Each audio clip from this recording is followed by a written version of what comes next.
ये कहानी केवल मनोरंजन के उद्देश्य से बनाई गई है। इसमें वर्णित सभी पात्र, स्थान, घटनाएं और परिस्थितियां पूरी तरह से लेखक की कल्पना मात्र हैं। इनका किसी भी वास्तविक व्यक्ति, स्थान, घटना या संस्था से कोई संबंध नहीं है। यदि कोई समानता संयोगवश प्रतीत होती है तो इसे मात्र एक संयोग समझा जाए। इस चैनल पर प्रस्तुत सभी कहानियां काल्पनिक या फिक्शन आधारित होती हैं। कृपया इन्हें केवल एक मनोरंजन सामग्री के रूप में लें और वास्तविकता से जोड़ने का प्रयास न करें। धन्यवाद। अध्याय 191। वे दोनों अस्त व्यस्त थे और वे दोनों अस्त व्यस्त थे। गौरव चौहान ने अपने सैन्य सलाहकार के कान में कुछ शब्द फुसफुसाए। ठीक है, मैं इसे तुरंत करूंगा। सैन्य सलाहकार ने कार्रवाई की। कोई यहाँ है? अर्जुन कपूर से संपर्क करने का कोई तरीका खोजो और एक बैठक तय करो। मैं पहले शिष्टाचार अपनाना चाहता हूँ, फिर शक्ति का उपयोग करूंगा। गौरव चौहान ने फिर से आदेश दिया। अगर वह अर्जुन कपूर अपनी कमजोरी स्वीकार करता है और ईमानदारी से पहले स्थान और बॉस की स्थिति छोड़ देता है और आज्ञाकारी रूप से दूसरा स्थान स्वीकार कर लेता है तो मैं उसे छोड़ दूंगा। जी बड़े भाई। गौरव चौहान के आदमी इसे करने चले गए। शाम के 5 या 6 बजे अर्जुन कपूर सीधे पुणे हवाई अड्डे की ओर चला गया। कुछ ही देर में ईशा पटेल और उनकी बहन और उनकी मां आ गईं और अर्जुन कपूर उनसे मिलने पहुंचा। जैसे ही वह हवाई अड्डे के पिकअप क्षेत्र में पहुंचा, अर्जुन कपूर ने दूर से एक परिचित व्यक्ति को देखा। वह संदीप ठाकुर था, जिससे वह कल रात पार्टी में मिला था। मिस्टर अर्जुन। संदीप ठाकुर ने भी अर्जुन कपूर को देखा और अभिवादन करने आया। कल जो हुआ उसके बाद संदीप ठाकुर ने शिष्टाचार से आकर अभिवादन किया। जब उसे पता चला कि अर्जुन कपूर एक रोल्स रॉयस घोस्ट चलाता है और शेशी मैंशन में रहता है तो संदीप ठाकुर उससे बेहद विनम्रता से मिला। मैं अपनी प्रेमिका को लेने आया हूँ। आप? संदीप ठाकुर ने जिज्ञासावश पूछा। क्या संयोग है, मैं भी अपनी प्रेमिका को लेने आया हूँ। अर्जुन कपूर ने जवाब दिया। ये सुनकर संदीप ठाकुर चौंक गया और अचानक अर्जुन कपूर की पूर्व प्रेमिका सिमरन शर्मा की छवि उसके दिमाग में आ गई। पिछले साल उसने एक बार अर्जुन कपूर और उसकी प्रेमिका को मुंबई में देखा था। जब उसने सिमरन शर्मा के बारे में सोचा तो संदीप ठाकुर के चेहरे पर एक श्रेष्ठता की भावना झलकने लगी। उसकी प्रेमिका सिमरन शर्मा से न केवल सुंदरता में बल्कि आकर्षण में भी बेहतर थी। वह अर्जुन कपूर से आर्थिक रूप से मुकाबला नहीं कर सकता था, लेकिन कम से कम प्रेमिका के मामले में वह बेहतर था। अंततः वह किसी मामले में अर्जुन कपूर से बेहतर था और इससे संदीप ठाकुर को बहुत राहत मिली। कुछ मिनट बाद संदीप ठाकुर की प्रेमिका एक सूटकेस के साथ निकासी द्वार से बाहर आए। मिस्टर अर्जुन, मैं आपको मिलवाता हूँ, यह मेरी प्रेमिका युवान है। अपनी प्रेमिका को आते देख संदीप ठाकुर ने गर्व से उसे पकड़ लिया और अर्जुन कपूर के सामने दिखाने लगा। तुमने मुझे फर्स्ट क्लास टिकट क्यों नहीं खरीदा? तुम करते क्या हो? परिणामस्वरूप उसकी प्रेमिका ने आते ही संदीप ठाकुर को डांट दिया। फर्स्ट क्लास के टिकट बिक चुके थे, मैं कुछ नहीं कर सकता था। संदीप ठाकुर ने लाचारी से उत्तर दिया। अगर फर्स्ट क्लास बिक गया था तो क्या तुम खरीद नहीं सकते थे? तुम जैसे आदमी सच में बेकार हो। अर्जुन कपूर के सामने उसकी प्रेमिका ने संदीप ठाकुर की कोई इज्जत नहीं रखी और संदीप ठाकुर थोड़ा शर्मिंदा हो गया।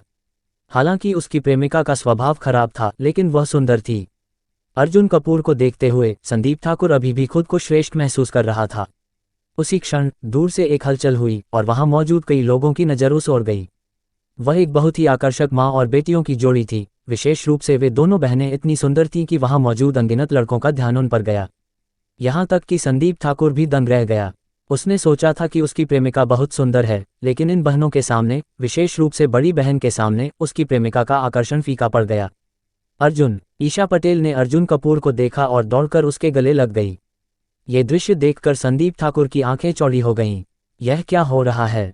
उसकी याद में अर्जुन कपूर की प्रेमिका सिमरन शर्मा थी, लेकिन अब ये सुंदर लड़की कौन थी? वह जरूर कोई सपना देख रहा होगा। दीदी, आप और जीजू सिर्फ 2 दिन से नहीं मिले हो और मिलते ही हमें अपना प्यार दिखाने लगी, दिया पटेल ने चिढ़ाते हुए कहा। ये सुनकर संदीप ठाकुर को पूरी तरह से यकीन हो गया कि अर्जुन कपूर की प्रेमिका ईशा पटेल थी। अर्जुन कपूर शायद सिमरन शर्मा से अलग हो चुका था। ईशा पटेल को देखते हुए संदीप ठाकुर के अंदर बची हुई श्रेष्ठता की आखिरी भावना भी गायब हो गई और वह पूरी तरह से स्तब्ध रह गया। अब संदीप ठाकुर कितनी भी तुलना कर ले, वह पूरी तरह से हार चुका था। रात में ईशा पटेल और उसकी मां और बहन शेशी मैंशन के पास मॉल में खरीदारी करने चली गईं। अर्जुन कपूर को खरीदारी पसंद नहीं थी, इसलिए वह घर पर ही रहा। ठक ठक। अचानक दरवाजे पर दस्तक हुई। अर्जुन कपूर ने दरवाजा खोला और देखा कि एक मजबूत शरीर वाला 50 वर्षीय आदमी अपने एक आदमी के साथ खड़ा था। क्या आप अर्जुन कपूर, बॉस अर्जुन हैं? उस मजबूत आदमी ने सीधे पूछा। आप कौन हैं? अर्जुन कपूर ने पूछा। ये हमारे गौरव चौहान, बॉस गौरव हैं। उसके साथ आए आदमी ने परिचय दिया। बॉस अर्जुन, यदि संभव हो तो मैं आपसे बात करना चाहता हूँ। गौरव चौहान ने कहा। कहिए, अर्जुन कपूर ने जवाब दिया। बॉस अर्जुन, मुझे लगता है कि आप मेरी यात्रा के उद्देश्य का अनुमान लगा सकते हैं। अगर आप अपनी पहली अंडरग्राउंड बॉस की स्थिति छोड़ दें और दूसरा स्थान स्वीकार कर लें तो मैं आपके किसी भी मनोरंजन स्थल पर कार्रवाई नहीं करूंगा। दूसरा बन जाऊं? अर्जुन कपूर ने सिर हिलाया। बॉस अर्जुन, क्या आप इनकार कर रहे हैं? गौरव चौहान का चेहरा ठंडा पड़ गया। हाँ, अर्जुन कपूर ने जवाब दिया। बहुत अच्छा, अर्जुन कपूर, तुम आज के अपने इस फैसले पर पछताओगे। गौरव चौहान ने ठंडे स्वर में कहा और चला गया। लेकिन अर्जुन कपूर पहले ही जाल बिछा चुका था। अब बस गौरव चौहान के उसमें फंसने का इंतजार था। अध्याय 192। युद्ध समाप्त हो गया और युद्ध समाप्त हो गया। जब गौरव चौहान ने अर्जुन कपूर से मुलाकात की उसी समय उनके आदमी भी इकट्ठा हो गए। गौरव चौहान ने इस अभियान का लक्ष्य अर्जुन कपूर की ओर से 3 सबसे महत्वपूर्ण स्थानों पर रखा। जब तक वह इन 3 स्थानों को अपने नियंत्रण में ले लेता और अपने क्षेत्र को जोड़ लेता तब तक वह अर्जुन कपूर की जगह लेकर पुणे का नया पहला अंडरग्राउंड बॉस बन सकता था। गौरव चौहान के आदेश पर उनके आदमी तुरंत अर्जुन कपूर के क्षेत्र पर हमला करने के लिए निकल पड़े। गौरव चौहान कार में बैठा और अपनी विला लौट आया। इन 3 स्थानों में से 80% हमारे लोग 1 से 2 घंटे में कब्जा कर लेंगे। गौरव चौहान ने आत्मविश्वास से कहा। बिल्कुल सही बॉस, आपकी योजना इतनी परिपूर्ण है, ये निश्चित रूप से सफल होगी। छोटे भाई ने तुरंत सहमति जताई। बॉस, मैंने सभी को सूचित कर दिया है। रात 10 बजे पुणे के सभी अंडरग्राउंड बॉस आपके विला में आएंगे। ये खबर गौरव चौहान के सैन्य सलाहकार से आई। असल में दोपहर से ही सैन्य सलाहकार ने गौरव चौहान के नाम पर पुणे के सभी अंडरग्राउंड बॉस से मुलाकात की थी और फिर उन्हें रात 10 बजे गौरव चौहान के विला में आमंत्रित किया था। अब रात के 8 बजे से कुछ ही अधिक समय हुआ था। गौरव चौहान को पूरा विश्वास था कि वह 2 घंटे के भीतर अर्जुन कपूर के 3 स्थानों पर पूरी तरह नियंत्रण कर लेगा। उस समय वह पुणे के सभी अंडरग्राउंड बॉस को दिखाएगा कि वह अर्जुन कपूर को कुचलकर शीर्ष स्थान पर पहुंच रहा है। रात 9:30 बजे के आसपास गौरव चौहान के विला में लोग एक के बाद एक आने लगे। सभी अंडरग्राउंड बॉस जिन्हें गौरव चौहान ने बैठक के लिए बुलाया था असली मकसद नहीं जानते थे। समय धीरे धीरे बीत रहा था और गौरव चौहान के विला के सामने विभिन्न टॉप लग्जरी कारें इकट्ठा हो गई थीं। रोल्स रॉयस फैंटम, बेंटले मुल्सान जैसी महंगी गाड़ियां हर जगह दिख रही थीं। बॉस संजय राठौर आ गए। बॉस प्रदीप सिन्हा आ गए। बॉस अजय नागर आ गए। पुणे के अंडरग्राउंड के दर्जनों शक्तिशाली बॉस वहां पहुंचे। कोई भी गौरव चौहान की अवहेलना करने की हिम्मत नहीं कर सकता था। यहां तक कि भरत खन्ना, जिनके साथ गौरव चौहान के संबंध अच्छे नहीं थे, वे भी आए। ड्राइंग रूम में सभी मेहमानों को देखकर गौरव चौहान की मुस्कान रुकी ही नहीं। बॉस गौरव, आपने हमें यहाँ बुलाया, क्या बात है? बिल्कुल सही बॉस गौरव, अब जब सब यहाँ हैं तो हमें बताइए। सभी ने पूछा। वे अब और इंतजार नहीं कर सकते थे। चिंता मत करो, मैं बाद में सबको एक अच्छी खबर दूंगा। गौरव चौहान ने अपने मोबाइल फोन की ओर देखा। अपने उन खास आदमियों से अच्छी खबर की प्रतीक्षा कर रहा था जो 3 स्थानों पर गए थे। लेकिन जैसे जैसे समय बीतता गया उसे कोई खबर नहीं मिली। गौरव चौहान का चेहरा थोड़ा बदल गया और उसकी मुस्कान अब स्वाभाविक नहीं लग रही थी। कुछ देर बाद वहां मौजूद बॉस भी अपना धैर्य खोने लगे और माहौल और अधिक गंभीर होता गया। गौरव चौहान अब और इंतजार नहीं कर सकता था। उसने खुद ही अपने खास आदमियों से संपर्क करने की कोशिश की, लेकिन दुर्भाग्य से उनमें से कोई भी संपर्क में नहीं था। भाई गौरव, क्या आप अपने खास आदमियों से संपर्क करना चाहते हैं? क्या मैं आपकी मदद करूं? उसी समय एक शांत आवाज आई। अगले ही क्षण सभी की चौंकी हुई नजरों के सामने अर्जुन कपूर धीरे धीरे हॉल में दाखिल हुआ। अर्जुन कपूर। गौरव चौहान बेहद हैरान रह गया। क्या अर्जुन कपूर, ये हमारा पुणे का नया नंबर 1 अंडरग्राउंड बॉस है? वह यहाँ कैसे? अर्जुन कपूर की पहचान जानकर वहां मौजूद सभी बॉस आपस में चर्चा करने लगे। युवा मास्टर अर्जुन का स्वागत है। भरत खन्ना खड़े हुए और अर्जुन कपूर को सम्मान प्रकट किया। नमस्ते युवा मास्टर अर्जुन। युवा मास्टर अर्जुन का स्वागत है। अन्य बॉस भी खड़े हुए और अर्जुन कपूर को अभिवादन किया। अर्जुन कपूर, तुम बिल्कुल सही समय पर आए हो। मेरे नाटक के लिए मुझे एक सहायक अभिनेता की जरूरत थी। गौरव चौहान ने व्यंग्य से कहा। मुझे खेद है, सहायक अभिनेता मैं नहीं, आज का सहायक अभिनेता तुम हो। अर्जुन कपूर ने ठंडे स्वर में उत्तर दिया। मैं सहायक अभिनेता हूँ। तुम अभी भी इतने आत्मविश्वासी हो। तुम बहुत जल्द रोने वाले हो। गौरव चौहान अभी भी अपने खास आदमियों से अच्छी खबर का इंतजार कर रहा था। तुम अभी भी अपने खास आदमियों का इंतजार कर रहे हो। अब कोई जरूरत नहीं, मैं तुम्हारी मदद कर देता हूँ। पटक पटक पटक। अर्जुन कपूर ने धीरे से ताली बजाई।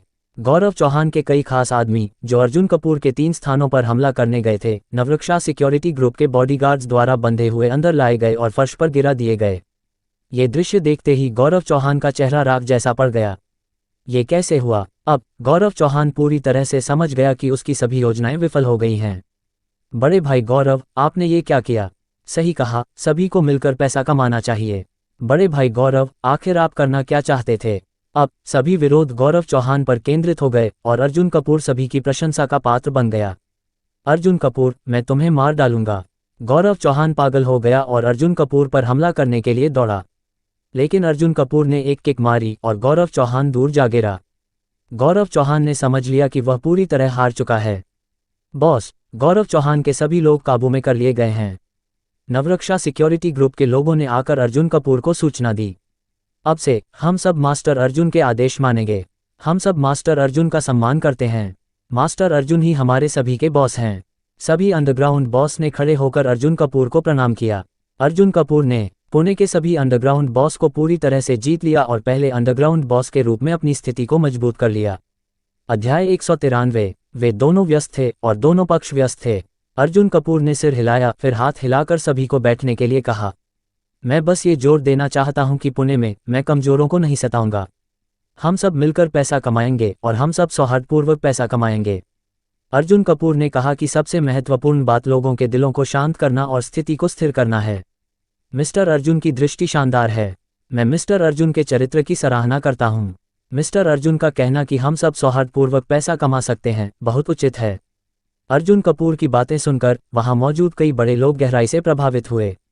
उन्होंने अभी अभी अर्जुन कपूर की भयानक शक्ति देखी थी और वे सबसे अधिक इस बात को लेकर चिंतित थे कि अर्जुन कपूर अपनी ताकत का इस्तेमाल दूसरों को दबाने और सताने के लिए करेगा।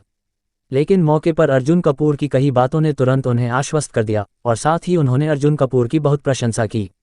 अर्जुन कपूर ने एक ही वाक्य में दयालुता और शक्ति दोनों का उपयोग करके आसानी से लोगों के दिलों को जीत लिया और स्थिति को स्थिर कर दिया। मामला सुचारू रूप से निपट गया। कई बड़े लोगों की विदाई के साथ अर्जुन कपूर संतुष्टि से वहां से चला गया। बाकी काम विनय चौधरी के हवाले कर दिया। नई सुबह, नया दिन। सुबह होते ही अर्जुन कपूर ने ईशा पटेल और उनकी मां और बहन को लेकर बीयूए लग्जरी रिजॉर्ट की ओर प्रस्थान किया। बीयूए लग्जरी रिजॉर्ट के महाप्रबंधक ने अर्जुन कपूर और उनके साथियों को रिजॉर्ट की सबसे अच्छी छुट्टियों वाली विला उपलब्ध करवाई। बीयूए लग्जरी रिजॉर्ट में 3 प्रकार की आवासीय सुविधाएं हैं। साधारण होटल, प्रति रात कुछ 100 रुपये का किराया जो आम पर्यटकों के लिए उपयुक्त है। उच्च स्तरीय होमस्टे, प्रति रात कुछ 1000 रुपये का किराया। सर्वोत्तम एकल विला, ये बीयूए लग्जरी रिजॉर्ट के सबसे बेहतरीन स्थानों पर स्थित हैं। प्रति रात का किराया 10,000 से अधिक है और फिर भी यह हमेशा बुक रहता है। हालांकि बीयूए लग्जरी रिजॉर्ट के मालिक होने के नाते अर्जुन कपूर ने सिर्फ एक शब्द कहा और महाप्रबंधक ने सबसे अच्छी विला उनके लिए सुरक्षित रख दी। वहीं दूसरी ओर यशवीर देशमुख, जो पुणे के सबसे शीर्ष युवा व्यक्तियों में से एक था, अपने कुछ साथियों के साथ बीयूए लग्जरी रिजॉर्ट के विजिटर सेंटर पर आया। मुझे तुम्हारी सबसे बेहतरीन विला दो, मैं इसे 3 रातों के लिए बुक करना चाहता हूं। यशवीर देशमुख ने सीधे आदेश दिया। माफ करें सर, वह विला पहले से बुक हो चुकी है। स्टाफ ने विनम्रता से उत्तर दिया। क्या बुक हो चुकी है? यशवीर देशमुख ने भौहें तान लीं। तुम्हारे डिप्टी जनरल मैनेजर विवेक चौहान ने मुझे वादा किया था कि वह सबसे अच्छी विला मेरे लिए सुरक्षित रखेंगे। अब ये कैसे बुक हो गई? यशवीर देशमुख को गुस्सा आ गया। यशवीर भाई, क्यों न हम कुछ हाई एंड होमस्टे बुक कर लें? भाई लोग विला में ही रहें, यह जरूरी तो नहीं। उसके साथी ने लापरवाही से कहा। क्या तुम्हें लगता है कि मैंने यह विला हमारे लिए बुक की है? मैंने इसे मिस्टर दीपक के लिए बुक किया है। हम कहीं भी रह सकते हैं। मिस्टर दीपक, ये नाम सुनते ही उसके साथियों के चेहरे गंभीर हो गए। यशवीर देशमुख इस बेहतरीन विला का उपयोग एक प्रभावशाली व्यक्ति की मेहमानबाजी और खुशामद करने के लिए करना चाहता था जो दोपहर में पुणे आ रहा था। यशवीर देशमुख ने तुरंत अपने पुराने दोस्त विवेक चौहान को फोन लगाया और पूछा कि यह क्या हो रहा है। क्या विला किसी और को दे दी गई? दूसरी ओर विवेक चौहान भी बहुत हैरान था। फोन स्टाफ को दो, मैं उससे पूछता हूं कि क्या मामला है, विवेक चौहान ने कहा। यशवीर देशमुख ने फोन रिसेप्शनिस्ट को दे दिया और विवेक चौहान ने पूछा। डिप्टी मैनेजर विवेक, यह विला कल रात महाप्रबंधक ने अस्थायी रूप से उपयोग के लिए रखी थी और हमें नहीं पता कि इसे किसे दिया गया है। स्टाफ ने लाचारी से उत्तर दिया। महाप्रबंधक ने इसका उपयोग किया। अब विवेक चौहान के पास भी कोई विकल्प नहीं बचा। चलो उस विला के पास चलते हैं और देखते हैं कि पुणे में कौन है जिसने मेरी पसंद की चीज छीन ली, यशवीर देशमुख ने गुस्से से कहा। मिस्टर दीपक बहुत प्रभावशाली व्यक्ति थे और उन्होंने पुणे में आने का निर्णय लिया था। उन्हें सर्वोत्तम व्यवस्था मिलनी चाहिए थी, वरना यशवीर देशमुख उनकी खुशामद कैसे करता। ये कहते हुए यशवीर देशमुख अपने साथियों के साथ विला की ओर बढ़ा। इस बीच आधे घंटे बाद अर्जुन कपूर बीयूए लग्जरी रिजॉर्ट पहुंचा। महाप्रबंधक ने स्वयं उसका स्वागत किया और उसे इस सर्वोत्तम विला की चाबी सौंपी। इसके बाद अर्जुन कपूर ने महाप्रबंधक से कहा कि वह सामान्य रूप से अपने काम पर लौट जाए और किसी विशेष व्यवस्था या प्रचार की आवश्यकता नहीं है। इस बार वह अपनी प्रेमिका, अपनी होने वाली सास और अपनी साली के साथ घूमने आया था।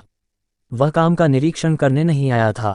अगर महाप्रबंधक और उसके लोग हर जगह उनके पीछे पीछे चलते तो वे कैसे मजा कर सकते थे। चाबी लेने के बाद अर्जुन कपूर ने ईशा पटेल और उनके परिवार को गाड़ी में बैठाया और विला की ओर चल दिया। अर्जुन कपूर सामान उतार ही रहा था कि यशवीर देशमुख अपने साथियों के साथ वहां आ पहुंचा। भाई, यह विला आपने बुक किया है, सही? तो ऐसा कीजिए, आप मुझे यह विला दे दीजिए और मैं बीयूए लग्जरी रिजॉर्ट में आपके सभी खर्चों का भुगतान कर दूंगा। यशवीर देशमुख ने बहुत पैसे वाला बनते हुए कहा। तुम भुगतान करोगे? मुझे वैसे भी पैसे नहीं देने पड़ते, तो मुझे तुम्हारी जरूरत क्यों है? अर्जुन कपूर ने जवाब दिया। ओह, तो तुम बीयूए लग्जरी रिजॉर्ट के महाप्रबंधक के रिश्तेदार हो। यशवीर देशमुख को लगा कि अर्जुन कपूर किसी अंदरूनी व्यक्ति की वजह से यहाँ ठहर रहा है। अच्छा, अगर तुम्हें पैसे की जरूरत नहीं है तो मैं तुम्हें 10 लाख रुपये दूंगा, बस तुम मुझे ये जगह दे दो। यशवीर देशमुख ने पैसा दिखाने की कोशिश की। अर्जुन कपूर ने कोई जवाब नहीं दिया और विला के अंदर जाने लगा। ये देखकर यशवीर देशमुख ने तुरंत उसे रोक लिया। इस स्थिति में सच बताता हूँ, इस विला में एक बहुत बड़ा आदमी आने वाला है। ओह, बड़ा आदमी? कौन सा बड़ा आदमी? अर्जुन कपूर ने पूछा। बीयूए लग्जरी रिजॉर्ट में उससे बड़ा कौन हो सकता है? अब यशवीर देशमुख को नाम बताना ही पड़ा। उसने चारों ओर देखा और यह सुनिश्चित करने के बाद कि कोई और नहीं था, एक शक्तिशाली नाम लिया। अध्याय 194। बड़ा आदमी एक लंबी यात्रा पर था। जिस बड़े आदमी की मैं बात कर रहा हूँ वह हैदराबाद का युवा मास्टर है, युवा मास्टर दुष्यंत मेहता। यशवीर देशमुख ने गर्व से कहा। युवा मास्टर हैदराबाद, ये 4 शब्द कोलकाता प्रांत के अनगिनत लोगों को चौंकाने के लिए पर्याप्त हैं।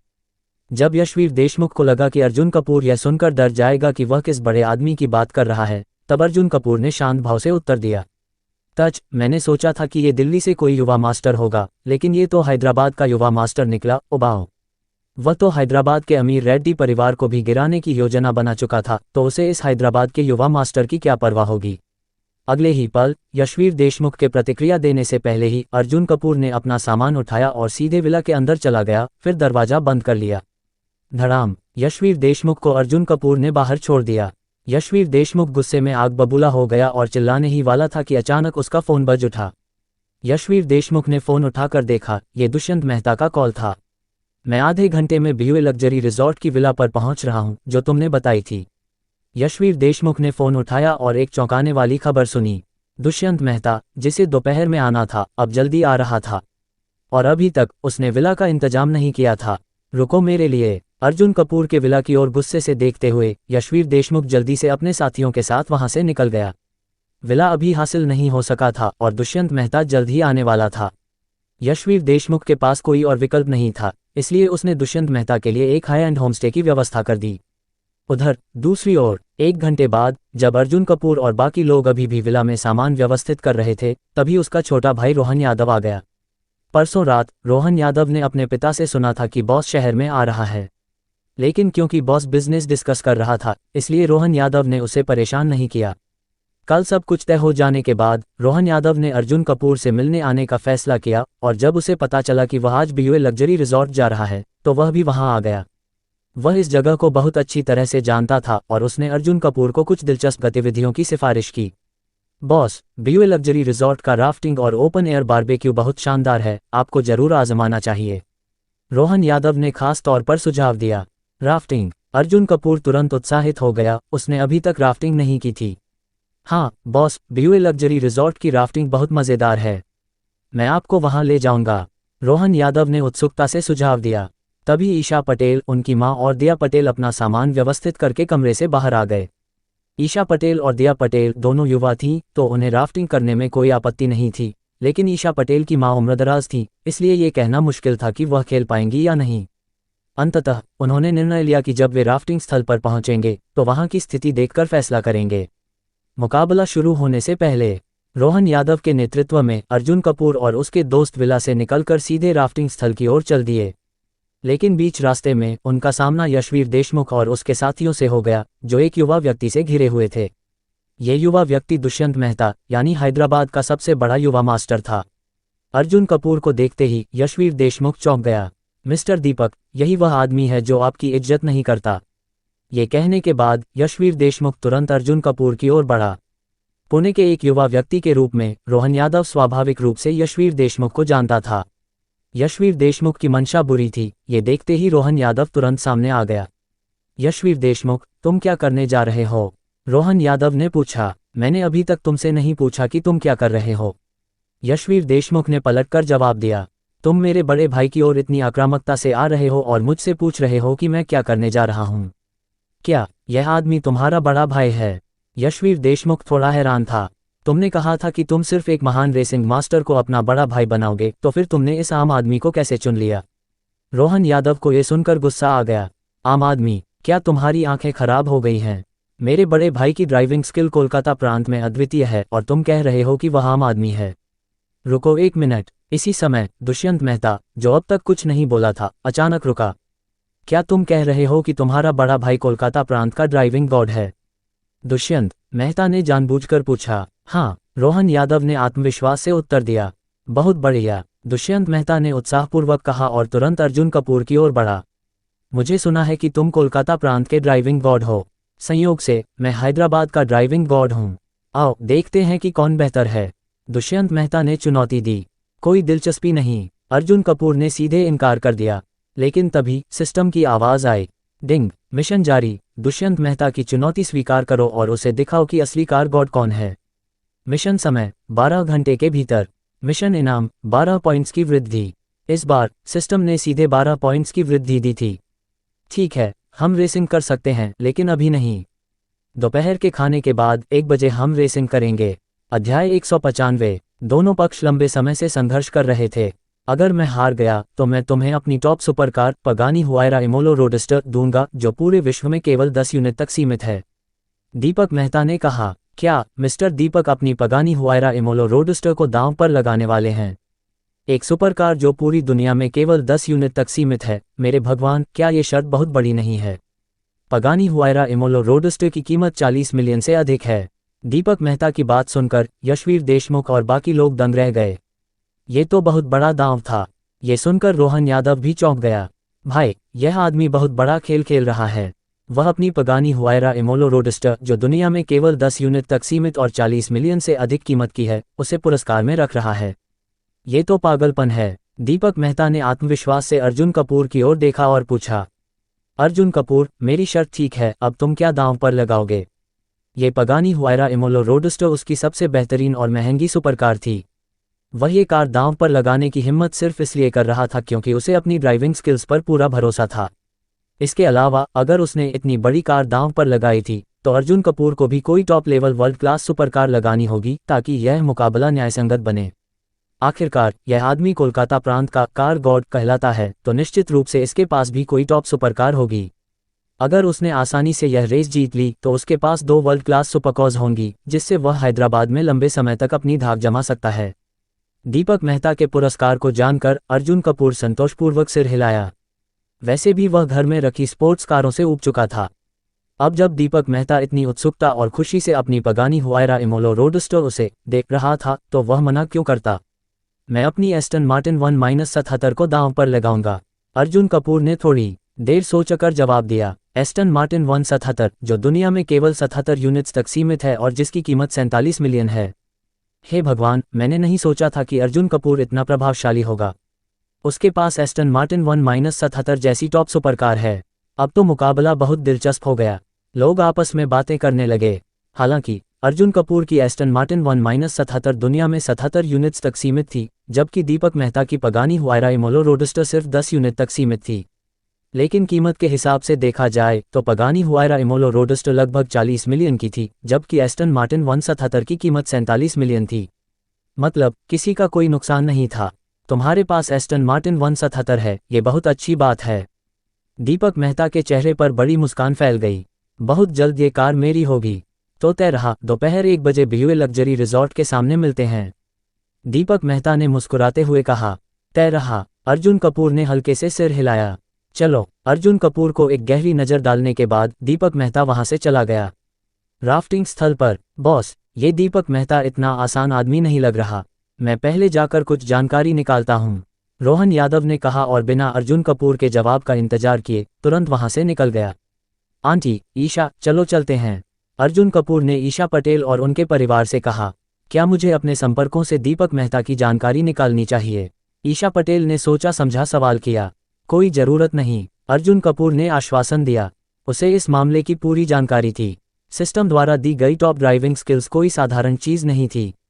चलो जीजू, मैं इंतजार कर रही हूं कि दुनिया में सिर्फ 10 यूनिट्स तक सीमित सुपरकार कैसी दिखती है, दिया पटेल ने मुस्कुराते हुए कहा। राफ्टिंग शुरू। कुछ ही समय बाद वे सभी राफ्टिंग स्थल पर पहुंच गए। अर्जुन कपूर ने कर्मचारियों से जानकारी ली। बीयूए लग्जरी रिजॉर्ट की राफ्टिंग ज्यादा खतरनाक नहीं थी, इसलिए ईशा पटेल की मां भी इसे कर सकती थी। हालांकि कर्मचारियों ने सुझाव दिया कि एक विशेष सुरक्षा अधिकारी को उनके साथ कश्ती में बैठना चाहिए ताकि कोई अनहोनी न हो। पहले तो ईशा पटेल की मां ने मना कर दिया, लेकिन दिया पटेल के जोर देने पर वह मान गईं। अर्जुन कपूर ने एक भरोसेमंद महिला सुरक्षा अधिकारी को चुना जो उनके साथ थी। यहाँ की राफ्टिंग बहुत लंबी नहीं थी, केवल कुछ मिनटों की थी। ईशा पटेल की मां और सुरक्षा अधिकारी एक ही कश्ती में थीं।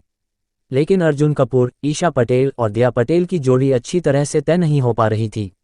जीजू, आप और दीदी एक साथ जाओ, मैं अकेले कर लूंगी, दिया पटेल ने सुझाव दिया। ठीक है, अर्जुन कपूर ने सिर हिलाया।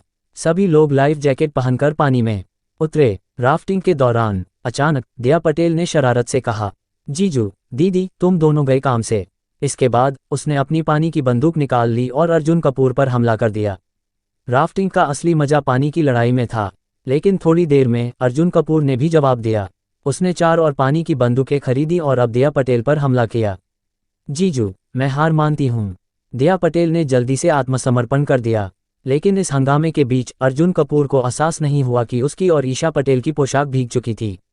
जब अर्जुन कपूर ने ईशा पटेल की ओर देखा तो वह कुछ पलों के लिए स्तब्ध रह गया। अध्याय 196। वे दोनों इतने करीब आ चुके थे कि अब शादी ही करनी थी। अर्जुन कपूर ने कुछ सेकंड के लिए नीचे देखा और फिर जब ईशा पटेल ने उसकी नज़र महसूस की तो उसने भी नीचे देखा। उसने पाया कि उसकी भीगी हुई पोशाक के कारण उसका फिगर हल्का प्रकट हो गया था। ईशा पटेल का सुंदर चेहरा तुरंत लाल हो गया और उसने शर्म से अपने हाथों से खुद को ढक लिया। ईशा पटेल ने हाल ही में अर्जुन कपूर के साथ अपना रिश्ता पक्का किया था और वह अभी भी बहुत शर्मिली थी। अगर वे एक पुराना जोड़ा होते तो शायद स्थिति विपरीत होती। अर्जुन कपूर ने हल्की खांसी की, फिर उसने अपनी काली जैकेट उतारी और ईशा पटेल को ओढ़ने के लिए दी। अर्जुन कपूर स्वभाव से कंजूस था। ऐसा नज़ारा सिर्फ उसी को देखने को मिल सकता था, किसी और को नहीं। धन्यवाद, ईशा पटेल बेहद खुश हो गई। उसने जल्दी से जैकेट ली और पहन ली। पानी की बंदूक से खेलते खेलते जब वे थक गए तो अर्जुन कपूर और उसके दोस्त चुपचाप किनारे की खूबसूरत वादियों का आनंद लेने लगे। दोपहर का भोजन। राफ्टिंग खत्म होने के बाद अर्जुन कपूर और उसके दोस्त विला लौट आए और अपने कपड़े बदल लिए। दोपहर में अर्जुन कपूर ने ईशा पटेल और अपने दोस्तों को बीयूए लग्जरी रिजॉर्ट के रेस्तरां में भोजन के लिए ले गया। रास्ते में सिस्टम की आवाज़ अचानक गूंजी। डिंग। संबंध तोड़ने के 40वें दिन का इनाम, मध्यवर्ती भाग्य देवता card, intermediate God of Fortune card. मध्यवर्ती भाग्य देवता कार्ड। अर्जुन कपूर मुस्कुराया। पहले जब वह पहले स्तर के सिस्टम में था तो उसे प्राथमिक भाग्य देवता कार्ड मिला था। उस कार्ड के कारण अर्जुन कपूर की किस्मत जबरदस्त हो गई थी और एक के बाद एक अच्छी घटनाएं होती रहीं। लेकिन वह कार्ड केवल 3 दिनों के लिए मान्य था। 3 दिनों के बाद उसकी किस्मत सामान्य हो गई थी। आज सिस्टम ने उसे मध्यवर्ती भाग्य देवता कार्ड इनाम में दिया था। अर्जुन कपूर ने इसका विवरण देखा। इस कार्ड का प्रभाव पूरे आधे महीने तक रहेगा। ये तो बहुत अच्छा है।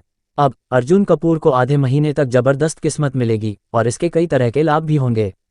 अर्जुन कपूर ने उत्सुकता से सिस्टम बैकपैक खोला और नया मध्यवर्ती भाग्य देवता कार्ड देखा। डिंग। क्या आप मध्यवर्ती भाग्य देवता कार्ड को सक्रिय करना चाहते हैं?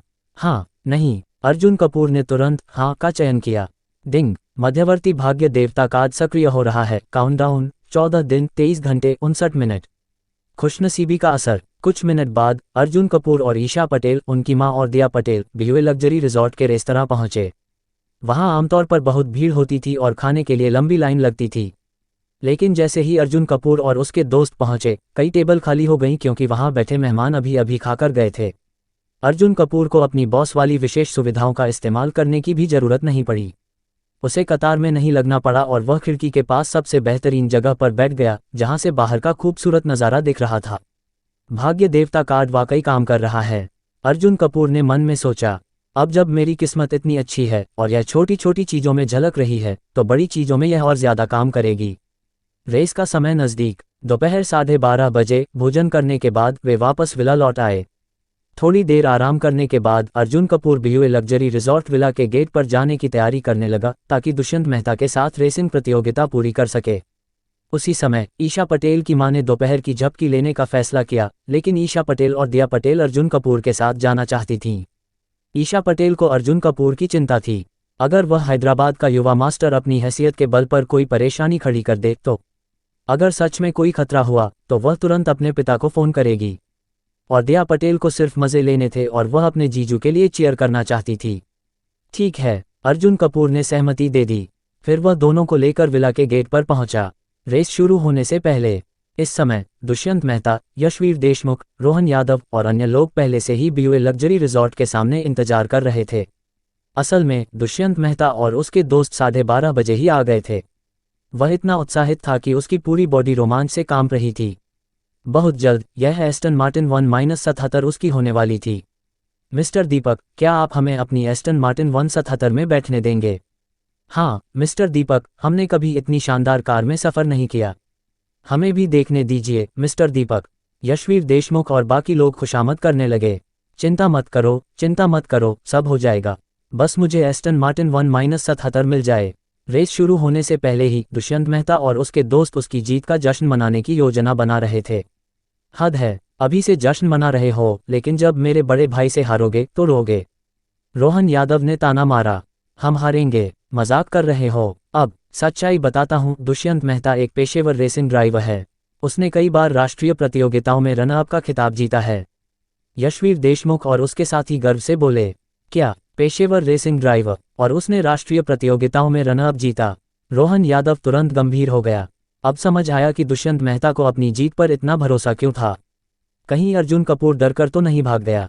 अगर वह डर गया और नहीं आया तो वह सच में डरपोक कहलाएगा। ... लेकिन इससे पहले कि वे अपनी बात पूरी करते, दूर से एक रोल्स रॉयस घोस्ट आती दिखी। अर्जुन कपूर आ चुका था। अध्याय 197। दोनों पक्षों को अगली बाजी का इंतजार करना पड़ा। अर्जुन कपूर के पहुंचते ही यशवीर देशमुख और उसके साथी तुरंत चुप हो गए। मुकाबले का स्थान कहाँ है? अर्जुन कपूर ने सीधे सवाल किया। क्या तुम इतनी जल्दी एस्टन मार्टिन 1-77 मुझे देने के लिए तैयार हो? दीपक मेहता ने गर्व से कहा। हमने पहले ही जगह तय कर ली है। BUA लग्जरी रिजॉर्ट से कुछ किलोमीटर दूर एक रेसिंग ट्रैक है, क्यों ना हम वहीं जाकर मुकाबला करें। ये स्थान यशवीर देशमुख और उसके साथियों ने खोजा था। वहाँ सही रहेगा, वहाँ पेशेवर रेफरी भी हैं। रोहन यादव ने थोड़ी देर सोचकर कहा। ठीक है, वहीं चलते हैं। अर्जुन कपूर ने सिर हिलाया। चलो। सभी अपनी अपनी कारों में बैठे। दीपक मेहता, यशवीर देशमुख और उनके साथी सबसे आगे थे और बाकी लोग उनके पीछे चले। रेसिंग ट्रैक पर पहुंचने के बाद सभी ने तैयारियां की और एक विशेष रेफरी की नियुक्ति की गई। मैं यशवीर देशमुख की लैम्बोर्गिनी एवेंटाडोर का उपयोग कर रहा हूं। तुम किस कार से मुकाबला करोगे? दीपक मेहता ने अर्जुन कपूर की ओर देखा। मैं तो बस अपनी रोल्स रॉयस घोस्ट का उपयोग करूंगा, अर्जुन कपूर ने लापरवाही से जवाब दिया। क्या तुम इस बिजनेस टाइप लग्जरी कार से मेरी लैम्बोर्गिनी से मुकाबला करोगे? दीपक मेहता के चेहरे पर अविश्वास झलकने लगा। क्या अर्जुन कपूर जानबूझकर हारना चाहता है और उसे एस्टन मार्टिन 1-77 मुझे दोस्ती के लिए देनी है? एक बिजनेस कार से सुपर कार के खिलाफ मुकाबला, ये तो सीधा हारने जैसा होगा। अर्जुन कपूर, क्या तुम सच में ठीक हो? अगर हार ही माननी है तो रेस क्यों करना? सीधे ही मिस्टर दीपक को कार दे दो, इससे तुम पर उनकी अच्छी छवि बनेगी। बिल्कुल सही, सीधे हार मान लो। यशवीर देशमुख और बाकी लोग हंसने लगे। बॉस, बेहतर होगा कि आप कोई सुपर कार लें। अगर आप नहीं चाहते तो मेरी फरारी ले लीजिए। रोहन यादव जल्दी से अर्जुन कपूर के पास आया और धीरे से कहा। दीपक मेहता एक पेशेवर रेसिंग ड्राइवर है और उसने कई राष्ट्रीय प्रतियोगिताओं में पुरस्कार जीते हैं। उसे हल्के में नहीं लेना चाहिए। कोई बात नहीं, अर्जुन कपूर ने हाथ हिलाया। ठीक है, अगर तुम जिद कर रहे हो तो मैं मजबूरी में मान लेता हूँ, दीपक मेहता लगभग हंसते हुए बोला। रेस शुरू होती है। दोनों पक्ष अपनी अपनी कारों में बैठे और स्टार्टिंग पॉइंट पर आ गए। 3, 2, 1 स्टार्ट। रेफरी ने रेस शुरू करने की घोषणा की। शून शून। अर्जुन कपूर और दीपक मेहता की कारें बिजली की तेजी से आगे बढ़ीं। शुरुआती 10-20 सेकंड में, क्योंकि दीपक मेहता की सुपरकार की परफॉर्मेंस ज़्यादा थी, वह अर्जुन कपूर से आगे निकल गया। मास्टर दीपक शानदार हैं। वाह। मास्टर दीपक ने शुरुआत से ही अर्जुन कपूर को पछाड़ दिया। मास्टर दीपक उसे पूरी तरह से कुचल देंगे। यशवीर देशमुख और बाकी लोग खुशी से उछलने लगे। बॉस, आगे बढ़ो। जीजू, तुम्हें जीतना ही होगा। रोहन यादव और दया पटेल अचानक नर्वस हो गए और अर्जुन कपूर के लिए चीयर करने लगे। ईशा पटेल चुपचाप देख रही थी। उसे पूरा भरोसा था कि अर्जुन कपूर ही जीतेगा। स्थिति बदलती है। कुछ ही सेकंड में अर्जुन कपूर की कार दीपक मेहता के बराबर आ गई। अब दीपक मेहता के चेहरे से मुस्कान गायब हो गई। उसने फिर से गति बढ़ाने की कोशिश की, लेकिन कोई फायदा नहीं हुआ। 10 सेकंड बाद वे एक तेज मोड़ पर पहुंचे। दीपक मेहता ने स्वाभाविक रूप से स्पीड धीमी कर दी, लेकिन अर्जुन कपूर ने उसी गति से आगे बढ़ना जारी रखा। वह इतनी तेज रफ्तार में मोड़ से जा रहा है। क्या यह आदमी पागल है? दीपक मेहता हक्का बक्का रह गया। अगर वह इतनी तेज रफ्तार में मोड़ से गुजरेगा तो या तो वह गंभीर रूप से घायल होगा या सीधे दुर्घटनाग्रस्त हो जाएगा। लेकिन अर्जुन कपूर ने अपनी गति बनाए रखी और एक परफेक्ट ड्रिफ्ट के साथ दीपक मेहता को पूरी तरह पीछे छोड़ दिया। ये तो पाठ्यपुस्तक जैसा ड्राइविंग कौशल है। अब दीपक मेहता पूरी तरह से चौंक चुका था। अंतिम नतीजा, जब दीपक मेहता ने मोड़ पार किया, तब तक अर्जुन कपूर उससे कई मीटर आगे निकल चुका था। अगले मोड़ तक आते आते अर्जुन कपूर ने 100 मीटर से अधिक की बढ़त बना ली। रेस खत्म हो गई। अर्जुन कपूर ने 100 मीटर से अधिक की बढ़त के साथ शानदार जीत दर्ज की। डिंग। मिशन पूरा। दुष्यंत मेहता के साथ रेसिंग प्रतियोगिता जीतना। इनाम 12 पॉइंट्स की वृद्धि, 145 अनुभव अंक। मिशन पूरा। 12 पॉइंट्स की वृद्धि और 145 अनुभव अंक सफलतापूर्वक प्राप्त हुए। दुष्यंत मेहता की हार स्वीकार। अर्जुन कपूर संतुष्टि से कार से बाहर निकला। यहां तक कि रेफरी, जिसने कई बड़ी प्रतियोगिताएं देखी थीं, वह भी हैरान था। जीजू, आप जबरदस्त हो। बॉस बहुत शक्तिशाली हैं। दया पटेल, रोहन यादव और बाकी लोग दौड़कर अर्जुन कपूर को बधाई देने आए। दुष्यंत मेहता अभी भी हैरानी और सदमे में था। मिस्टर दीपक। यशवीर देशमुख ने कार की खिड़की खटखटाई, जिससे दुष्यंत मेहता वास्तविकता में लौट आया। वह कार से बाहर निकला और गहरी भावनाओं से भरा हुआ अर्जुन कपूर के सामने आया। मैं हार मानता हूं। आज मैंने सीखा कि हमेशा कोई और भी बड़ा होता है। मैं पगानी हुआयरा इमोलो रोडस्टर को जल्द से जल्द मुंबई भिजवा दूंगा। नहीं, इसे मुंबई नहीं, दिल्ली भेजो। अर्जुन कपूर ने सुधार किया। ठीक है। दुष्यंत मेहता ने सिर हिलाया। फिर थोड़ी देर की चुप्पी के बाद दुष्यंत मेहता ने अर्जुन कपूर से एक महत्वपूर्ण सवाल पूछा। अध्याय 198। वे दोनों बहुत उत्साहित थे। माफ कीजिए, लेकिन मास्टर अर्जुन, आपने रेसिंग सीखना कब शुरू किया? इस समय दुष्यंत मेहता ने अपना लहजा बदल दिया और अर्जुन कपूर को सम्मानपूर्वक मास्टर अर्जुन कहकर संबोधित किया। हालांकि वह 18 साल की उम्र से पहले ड्राइविंग लाइसेंस नहीं ले सकता था, लेकिन हैदराबाद का युवा मास्टर होने के कारण दुष्यंत मेहता 14-15 साल की उम्र में ही गाड़ी चलाने लगा था और उसने निजी ट्रैक पर रेसिंग करना शुरू कर दिया था। ये पूछने के बाद दुष्यंत मेहता ने अर्जुन कपूर की ओर देखा। वह ये जानने के लिए उत्सुक था कि अर्जुन कपूर उन पेशेवर रेसर्स में से है जो बचपन से ड्राइविंग सीखते हैं, या फिर उसने हाल ही में इसे अपनाया है। अगर अर्जुन कपूर को बचपन से पेशेवर रूप से प्रशिक्षित किया गया था, तो दुष्यंत मेहता के लिए हारना समझ में आता था। तुमने ड्राइविंग सीखना कब शुरू किया? पिछले साल, अर्जुन कपूर ने लापरवाही से जवाब दिया। क्या तुमने सिर्फ पिछले साल ड्राइविंग सीखनी शुरू की थी? दुष्यंत मेहता पूरी तरह चकित रह गया। सिर्फ 1 साल में, और मास्टर अर्जुन की ड्राइविंग स्किल्स इतनी अद्भुत स्तर तक पहुंच गईं। यह क्या प्रतिभा है? ये तो एक अजूबा है। दुष्यंत मेहता पूरी तरह प्रभावित हो गया। यशवीर देशमुख और बाकी लोग भी हैरान और डरे हुए थे। शानदार प्रदर्शन की सराहना। बॉस, आप लाजवाब हैं। जीजू, आप सबसे बेस्ट हो। रोहन यादव और दया पटेल गर्व से चिल्लाए। ईशा पटेल कुछ नहीं बोली, लेकिन उसने एक रुमाल निकाला और धीरे से अर्जुन कपूर के माथे से पसीना पोंछा। मिस्टर अर्जुन, क्या हम एक दूसरे के संपर्क नंबर जोड़ सकते हैं? जब पगानी हुआयरा इमोलो रोडस्टर मुंबई पहुंचेगी, तो मैं आपसे संपर्क कर सकूं? दुष्यंत मेहता ने आग्रहपूर्वक पूछा। बिल्कुल, अर्जुन कपूर ने सिर हिलाया। संख्या जोड़ने के बाद अर्जुन कपूर ईशा पटेल और दया पटेल को लेकर वहां से चला गया। नई मुलाकात। दोपहर में अर्जुन कपूर ने ईशा पटेल और उनकी मां और बहन के साथ भी हुए लग्जरी रिजॉर्ट में घूमने का आनंद लिया। शाम को डिनर के बाद जब वे विला लौटे, तभी दरवाजे पर दस्तक हुई। दया पटेल दरवाजा खोलने गई और उसने देखा कि 3 लोग विला के बाहर खड़े थे। ये तीनों लोग लखनऊ चौधरी परिवार से थे। सुप्रिया चौधरी। किशोर चौधरी सुप्रिया चौधरी के चाचा। यशवर्धन चौधरी लखनऊ चौधरी परिवार की वर्तमान मुख्य शाखा के पहले व्यक्ति और भविष्य में परिवार का मुखिया बनने के दावेदार। अगर एक दिन लखनऊ चौधरी परिवार की मुख्य शाखा फिर से परिवार का नियंत्रण हासिल कर लेती है तो परिवार का अगला मुखिया यशवर्धन चौधरी होगा। सुप्रिया चौधरी अपने चाचा किशोर चौधरी से मिलने के लिए जा रही थीं और 2 दिन पहले वे मुंबई जाने की योजना बना रहे थे। लेकिन यशवर्धन चौधरी को जब ये बात पता चली तो उन्होंने कहा कि वह भी साथ जाएंगे। इसलिए जब यशवर्धन चौधरी अपने काम खत्म कर चुके तो वे तीनों एक साथ यहां आ गए। व्यापार वार्ता। सुबह सुप्रिया चौधरी ने अर्जुन कपूर को एक संदेश भेजा था कि वह मुलाकात के लिए आ रही हैं। अर्जुन कपूर ने बताया कि वह मुंबई में नहीं बल्कि बीवे लग्जरी रिजॉर्ट में था। तो वे सभी यहां पहुंच गए। मैडम, हम लखनऊ चौधरी परिवार से हैं। हम मिस्टर अर्जुन से व्यापार के मामलों पर चर्चा करना चाहते हैं। क्या वह यहाँ हैं? सुप्रिया चौधरी ने विनम्रता से पूछा। ओह, तुम मिस्टर अर्जुन की बात कर रही हो। तुम मेरे जीजू की बात कर रही हो। वह यहीं हैं, अंदर आइए। दया पटेल ने उन्हें अंदर बुलाया। परिवार की शक्ति का संकेत। सुप्रिया चौधरी और किशोर चौधरी वहीं रुककर इंतजार करने लगे क्योंकि वे यशवर्धन चौधरी से पहले अंदर नहीं जा सकते थे। ये दर्शाता है कि यशवर्धन चौधरी की परिवार में कितनी ऊंची स्थिति थी। तीनों ने अर्जुन कपूर से मुलाकात की और औपचारिक रूप से एक दूसरे को जाना। ईशा, दया, हमने अभी अभी डिनर किया है, क्यों न हम बाहर टहलने चलें? ईशा पटेल की मां ने सुझाव दिया। वह समझ गई थी कि अर्जुन कपूर को व्यापार वार्ता करनी थी, इसलिए वह अपनी दोनों बेटियों को लेकर बाहर टहलने चली गईं। अब विला में केवल अर्जुन कपूर और लखनऊ चौधरी परिवार के लोग ही बचे थे। महत्वपूर्ण सौदा। मिस्टर अर्जुन, मैंने सुप्रिया से सुना कि आप हमारी मुख्य शाखा को परिवार का नियंत्रण वापस दिलाने में मदद करना चाहते हैं। आप बदले में क्या चाहते हैं? यशवर्धन चौधरी ने सीधे मुद्दे पर बात की। मुझे क्या चाहिए? इसके अलावा कि मैं तुम्हारी पारिवारिक शाखा को नष्ट करूं, मुझे 10 अरब कैश में चाहिए। अर्जुन कपूर ने स्पष्ट रूप से कहा।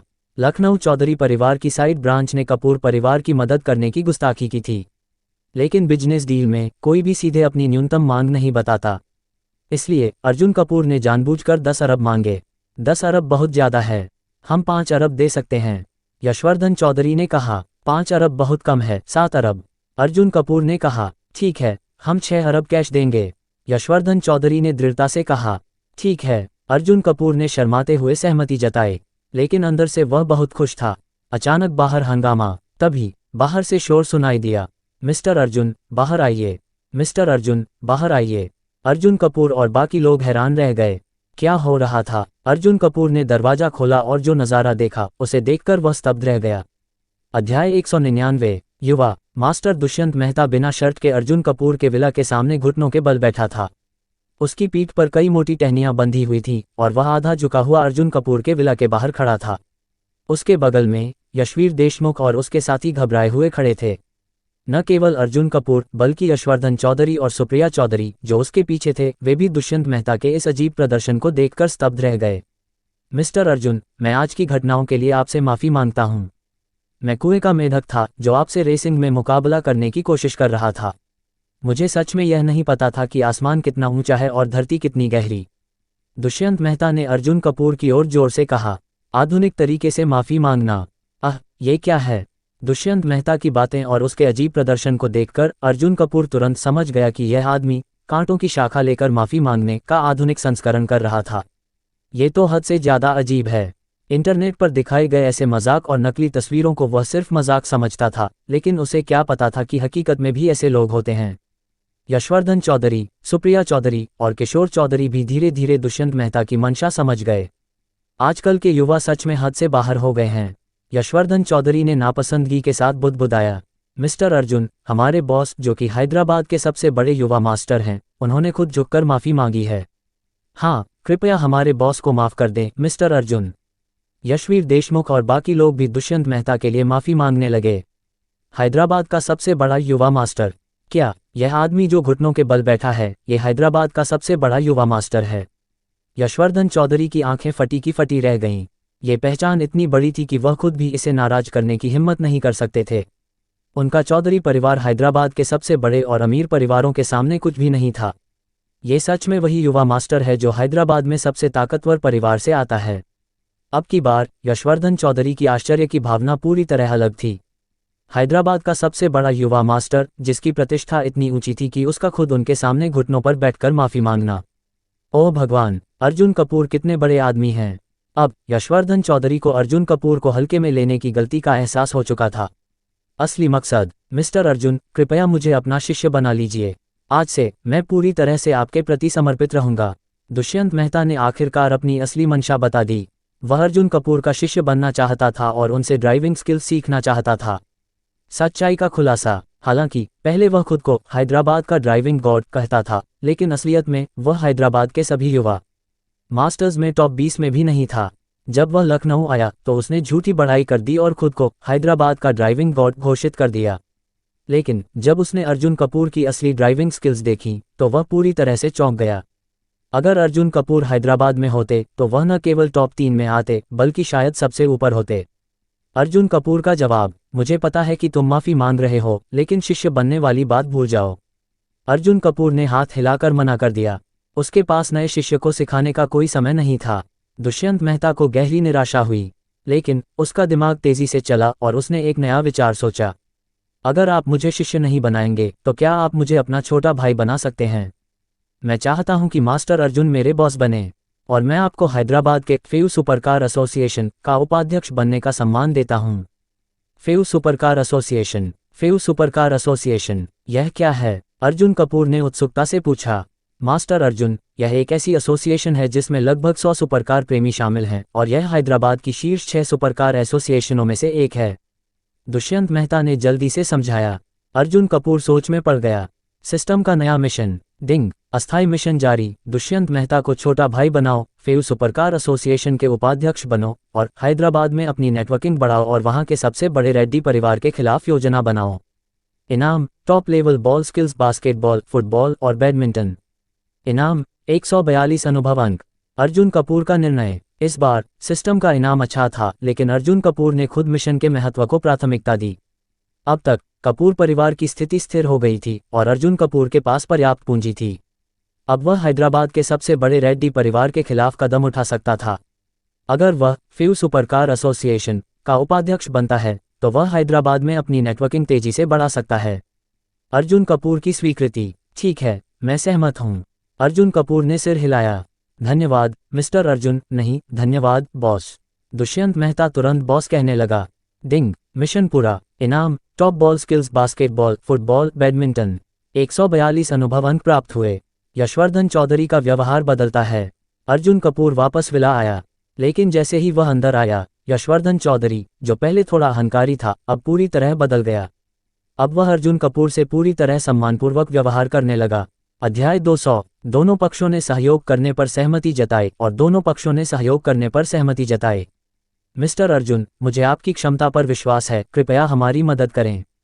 यशवर्धन चौधरी ने अर्जुन कपूर का हाथ पकड़ लिया। अभी अभी यशवर्धन चौधरी को यह देखकर गहरा झटका लगा था कि हैदराबाद के सबसे बड़े युवा मास्टर ने अर्जुन कपूर को बॉस के रूप में स्वीकार किया था। अगर हैदराबाद का सबसे प्रतिष्ठित युवा मास्टर खुद को अर्जुन कपूर के सामने झुका सकता है तो इसका मतलब था कि अर्जुन कपूर की ताकत अकल्पनीय थी। आधिकारिक समझौता। इसके बाद दोनों पक्षों ने एक आधिकारिक समझौता तैयार किया। अर्जुन कपूर और यशवर्धन चौधरी ने अलग अलग हस्ताक्षर किए ताकि पहले से तय किए गए शर्तों को लिखित रूप में सुरक्षित किया जा सके और भविष्य में किसी भी धोखाधड़ी या समझौते से मुकरने की चिंता न हो। अब लखनऊ चौधरी परिवार की साइड ब्रांच की स्थिति के बारे में बताओ, अर्जुन कपूर ने कहा। अगर वह लखनऊ चौधरी परिवार की साइड ब्रांच को हराना चाहता था तो पहले उनके बारे में पूरी जानकारी प्राप्त करना आवश्यक था। यशवर्धन चौधरी का परिवार अंदरूनी जानकारी बेहतर जानता था, इसलिए उनकी मदद आवश्यक थी।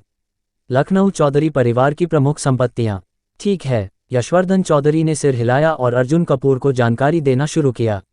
लखनऊ चौधरी परिवार की 3 प्रमुख कंपनियां थीं, लेकिन उनमें से सिर्फ एक पर मुख्य शाखा का नियंत्रण था। सबसे महत्वपूर्ण उद्योग जिसे साइड ब्रांच नियंत्रित करती थी वह थी चौधरी कंस्ट्रक्शन ग्रुप, जो मुख्य रूप से रियल एस्टेट निर्माण में कार्यरत था।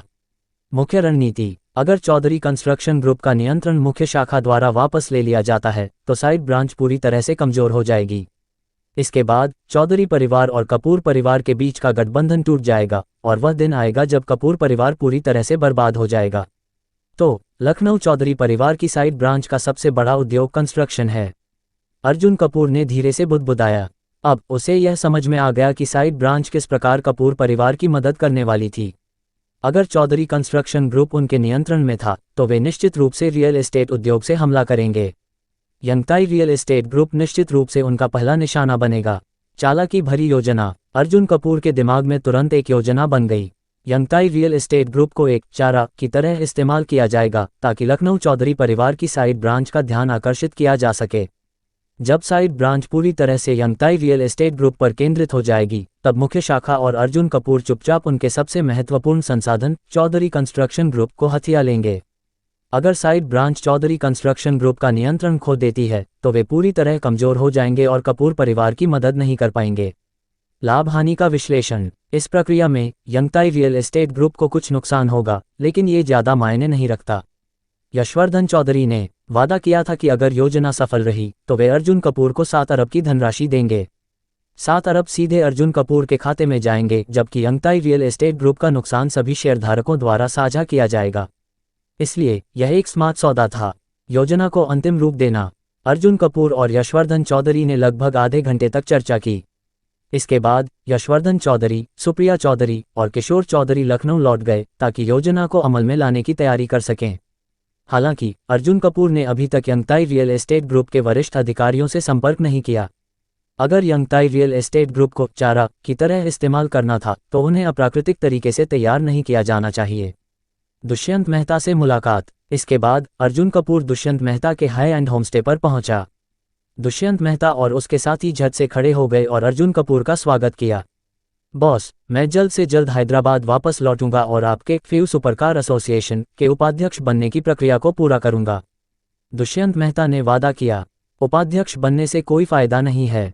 अगर मैं तुम्हारी एसोसिएशन का अध्यक्ष बनना चाहूं तो क्या शर्तें होंगी? अर्जुन कपूर ने पूछा। अध्यक्ष बनने की शर्तें? ये कहना मुश्किल है कि यह कठिन है या आसान। दुष्यंत मेहता ने थोड़ी देर सोचा और जवाब दिया। अगर आपको अध्यक्ष बनना है तो सबसे पहले आपको वर्तमान अध्यक्ष को हराना होगा। हालांकि वर्तमान अध्यक्ष की ड्राइविंग स्किल्स हमारे हैदराबाद में टॉप 10 में हैं, लेकिन वह आपके सामने कुछ भी नहीं है। इसलिए ये शर्त आपके लिए बहुत आसान है। सबसे कठिन शर्त। लेकिन अगर आपको अध्यक्ष बनना है तो आपके पास हैदराबाद में एक शक्तिशाली पहचान या उद्योग होना चाहिए। दुष्यंत मेहता ने एक और शर्त जोड़ते हुए कहा, हमारे एसोसिएशन में कई सदस्य हैं जिनके पास राजनीतिक और व्यावसायिक संबंध हैं। अगर अध्यक्ष बनना है तो आपको यहाँ एक मजबूत स्थिति बनानी होगी। अर्जुन कपूर का जवाब, ये भी आसान है। अर्जुन कपूर ने शांति से जवाब दिया। क्या? दुष्यंत मेहता पूरी तरह हैरान रह गया। बॉस, हैदराबाद में एक मजबूत पहचान बनाना आसान नहीं है। कोई बात नहीं, बस थोड़ा समय दो, मैं कर लूंगा। अर्जुन कपूर ने हल्के से कहा।